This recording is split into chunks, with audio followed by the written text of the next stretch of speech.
High fries lord, దేవుని పరిశుద్ధ నామానికి స్తోత్రం కలుగును గాక. ఈరోజు దేవుని వాగ్దానము యోహాను సువార్త 3వ అధ్యాయము 16వ వచనము.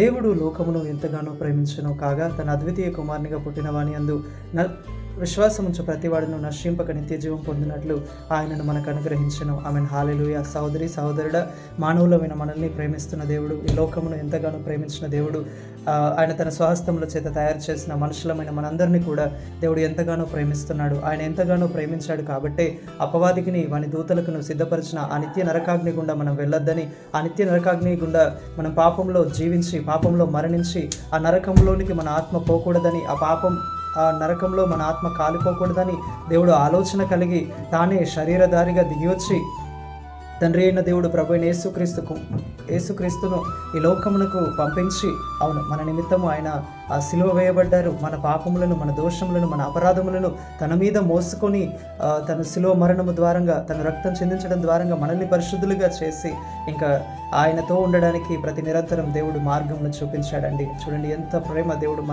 మనం అంటే.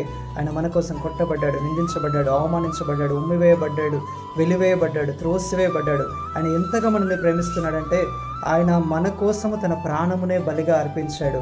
చూడండి, ఈ లోకంలో ఎవరు ప్రేమించినా, ఎంత ప్రేమించినా, ప్రాణం పెట్టినంతగా ప్రేమించే తల్లిదండ్రులైనా, స్నేహితులైనా మీకోసం ఎవరైనా ఉన్నారా అండి? ప్రభువైన క్రీస్తు మాత్రమే తను ప్రాణము పెట్టినంతగా ఆయన ప్రేమించే దేవుడైనాడు. కాబట్టి ఆయన అనుగ్రహించే రక్షణను నిర్లక్ష్యం చేయక దాన్ని పొందుకో. God bless you all.